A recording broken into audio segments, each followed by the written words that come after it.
बवासीर एक ऐसी समस्या है जिसका नाम सुनते ही लोग चुप हो जाते हैं।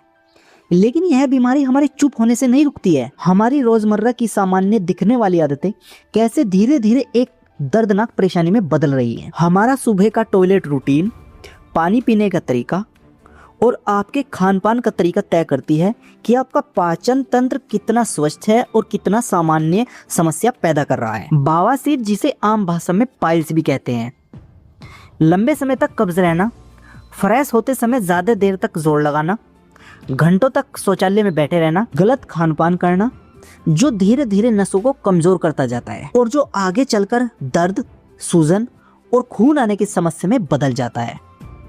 लेकिन बवासीर को लेकर सबसे बड़ी समस्या यह है कि लोग शर्म और झिझक की वजह से शुरुआती संकेतों में नजरअंदाज कर देते हैं और फिर जब तक इलाज की सोचते हैं तब तक परेशानियां और भी ज्यादा गंभीर रूप ले लेती है। तो चलिए शुरू से शुरू करते हैं बवासीर को लेकर कि आखिर बवासीर क्यों होती है, किन आदतों की वजह से बवासीर की समस्या बढ़ती है और सबसे जरूरी चीज कि बवासीर से बचने और राहत पाने के लिए सही तरीके क्या हैं।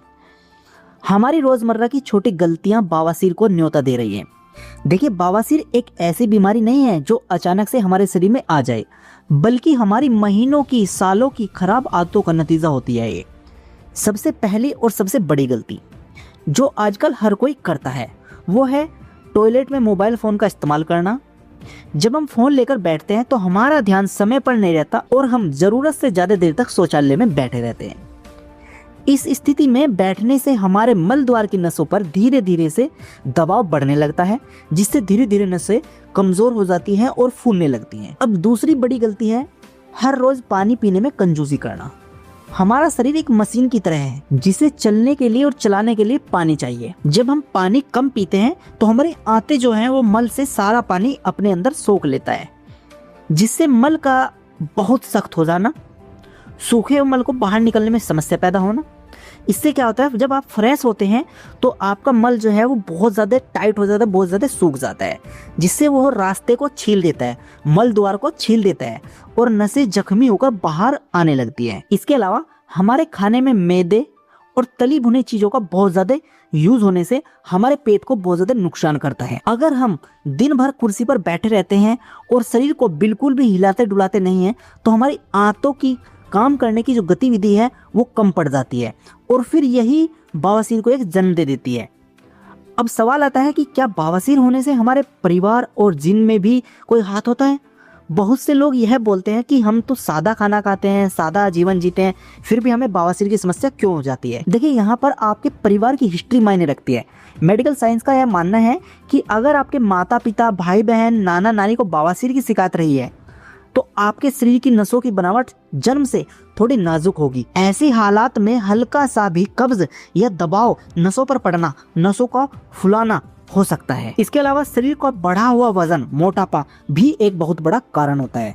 जब शरीर का वजन ज्यादा होता है तो हर वक्त आपके पेट के निचले हिस्से को मल द्वार पर दबाव बना रखता है, जिससे नसें आपकी मजबूती खोने लगती हैं। महिलाओं के मामले में गर्भावस्था के दौरान बवासीर होने की संभावना बहुत ज्यादा बढ़ जाती है, क्योंकि पेट में बच्चा होने का भार सीधे तौर पर मलाशय की नसों को दबाता रहता है।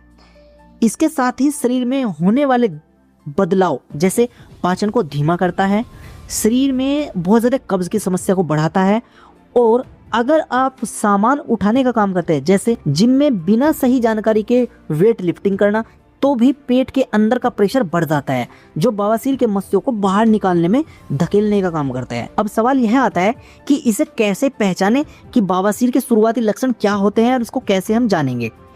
देखिए, बवासीर को सही समय पर पहचानना इसका सबसे बड़ा इलाज है, क्योंकि अगर आप देर करते हैं तो बवासीर जो है वो परेशानी में धीरे धीरे बढ़ने लगती है और इसको बहुत ज्यादा परेशानी बढ़ा देती है शरीर में। इसके लक्षण दो तरह से होते हैं, जो इस बात पर निर्भर करते हैं कि मस्से बाहर हैं या फिर अंदर हैं। बाहरी बवासीर में आपको मलद के आसपास खुजली, वहाँ एक छोटी सी नरम गांठ जैसे फील होती रहती है। यह गांठ बैठने या चलने पर ज्यादा चुभन, दर्द पैदा करती है और कई बार तो सूजन भी आ जाती है। और अब बात करें अंदरूनी बवासीर में, तो अंदरूनी बवासीर में आमतौर पर दर्द नहीं होता, क्योंकि वहाँ की नसें उतनी संवेदनशील नहीं होती हैं। इसका सबसे बड़ा संकेत यह है मल त्याग के समय खून आना। यह खून मल से मिला हुआ नहीं होता है, बल्कि अलग से बूंद बूंद गिरता रहता है।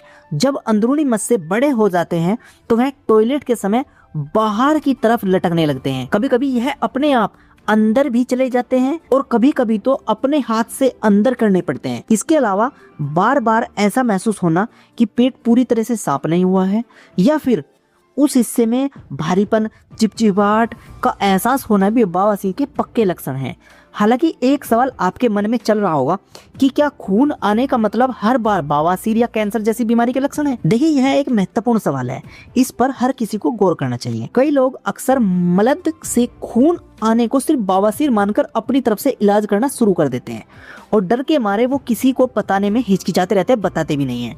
आपको समझना होगा कि मलाशय से खून आने की वजह सिर्फ बवासीर नहीं बल्कि बड़ी आंत का कैंसर या आंतों में होने वाले गहरे घावों का भी इन्फेक्शन बना रहता है। डॉक्टर हमेशा सलाह देते हैं कि अगर आपको पहली बार खून नजर आए तो इसे कभी हल्के में ना लें। बवासीर का खून आमतौर पर ताज़ा लाल होता है, लेकिन अगर आपका खून गहरा लाल रंग का है, इसके साथ कालापन आ रहा है, तो शरीर के अंदरूनी हिस्से में कोई बड़ी समस्या है। इसका इशारा सीधा हो सकता है कि कोई इन्फेक्शन हो, कैंसर की ऐसी कोई संभावना हो। इससे क्या होता है कि अचानक वजन कम होने लगता है, भूख लगना बंद हो जाता है। अब सवाल आता है कि बवासीर से हमेशा के लिए बचने के पक्के क्या उपाय हैं? देखिए, बवासीर जो है वो जड़ से खत्म होने के लिए आपको महंगी दवाइयों से ज्यादा अपनी आदतों पर ध्यान देना होगा। सबसे आसान और असरदार तरीका है खाने में रसेदार चीजें यानी फाइबर की मात्रा बढ़ाना। हर रोज पपीता, अमरूद और हरे पत्तेदार सब्जियां खाना, क्योंकि ये जो चीजें होती हैं वो हमारे मल को नरम बनाती है, जिससे पेट आसानी से साफ हो जाता है। दिन में 10 से 12 गिलास पानी पीना चाहिए, क्योंकि हमारी जो मल होता है वो हमारी आंतों का पानी सोख लेता है, अपने अंदर खींच लेता है, तो इससे हमारी पानी की मात्रा कम हो जाती है। तो ज़्यादा से ज़्यादा पानी हमें यूज़ करना चाहिए। फाइबर तभी काम करता है जब पानी की मात्रा पूरी होती है। एक और पुराना कारगर तरीका है सिटस बाथ। इसमें आपको एक टब में हल्का गुनगुना पानी भरकर रखें, उसमें 10 से 15 मिनट के लिए बैठ जाना होता है। यह गर्म पानी नसों की जो सूजन होती है उनको सोख लेता है और दर्द में तुरंत आराम देता है। अगर 4 से 5 दिनों में आपको सुधार महसूस ना हो तो डॉक्टर से सलाह लेना चाहिए। आज के दौर में लेजर सर्जरी जैसी बहुत आधुनिक तरीके आ गए हैं, जिसमें ना तो कोई बड़ा घाव होता है, न मरीज को हफ्तों तक बिस्तर पर लेटना होता है। लेजर के जरिए मस्सों को बिना किसी कट के सुखाया जाता है और मरीज उसी दिन अपने घर वापस लौट आता है। और हाँ, हमेशा याद रखें, सही जानकारी और समय पर लिया गया फैसला आपको दर्दनाक बीमारी से हमेशा के लिए बचाता रहता है। ऐसी और अच्छी जानकारी के लिए आपको एक्सीलेंट ज्ञान यूट्यूब चैनल के साथ जुड़े रहना होगा। धन्यवाद।